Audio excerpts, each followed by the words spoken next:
how would you describe your relationship with God, with whatever you believe about God? But like, how would you describe that? So, I look for God within myself. Mm-hmm. I believe that my higher self will be considered my God. What do you believe about Jesus? So I believe that Jesus is a fictional character that was created for hope. Honestly, when you read the Bible, if you ask me, it's run the same way as like the United States Constitution is. It's based off of fear. You do right or you go to hell. You do right or you go to jail. It's all basically the same principle. What do you believe about what happens after we die? Honestly, I'm not that far along in my spiritual journey yet. Okay. I am curious as to what may happen, as whether it may be some kind of reincarnation, however you say it. I may come back as a TV or a bicycle, who the hell knows? Yeah. Okay. These two guys are walking on the road. Jesus had just died, and they're sad, they're confused, and Jesus appears to them, and they don't recognize him, and he's like, "What are you guys talking about?" And he said, "Don't you know what has happened in Jerusalem, like over the weekend?" Okay. And in reality, he's the only one who really knew what had happened in Jerusalem, because they didn't know. They didn't realize fully what had happened.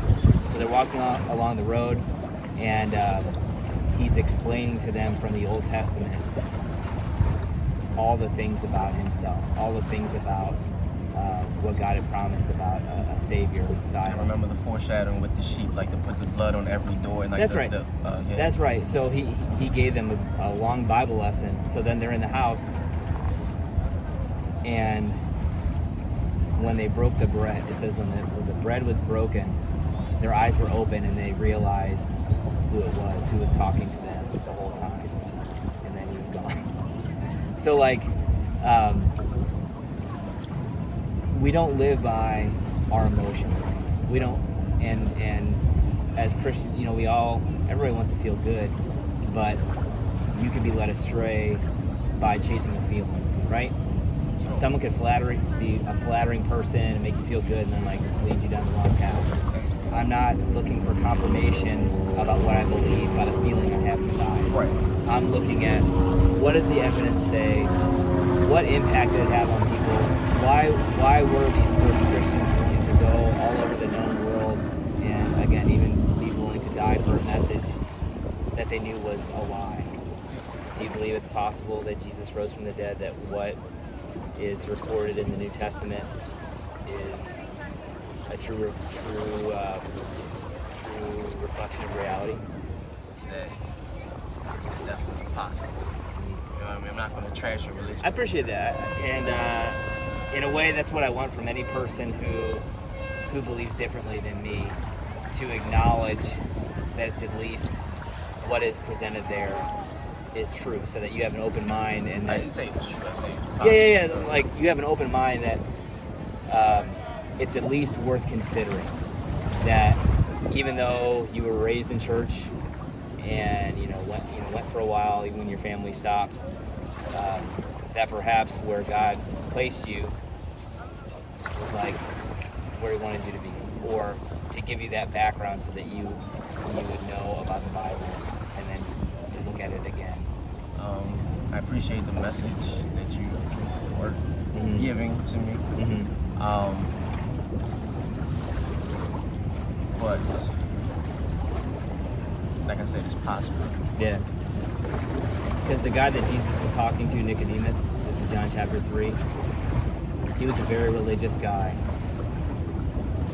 But yet, he had not been changed spiritually on the inside. Like, he had all the outward manifestations of religion. But when Jesus came and met with him personally, he didn't realize what was going on. He didn't realize that his heart needed to be changed and to be made alive. And I think some people experience life in the church,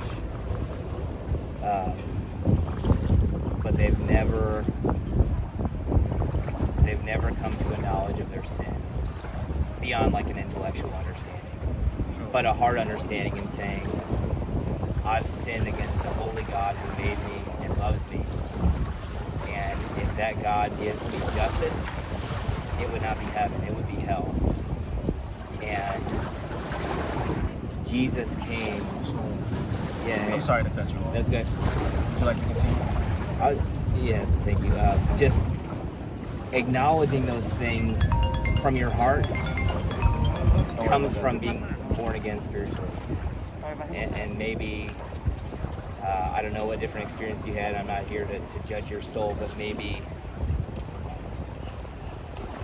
that's what you still need to come to a knowledge of, is that you are accountable to the God who made you. And I say this for myself. I'm accountable to the God who made me. And we have sinned against that God. And that God in his grace sent Jesus to live that perfect life that we didn't live, and to die as a sacrifice and to rise from the dead. And then to acknowledge that and to put your trust in Jesus, that's when you're born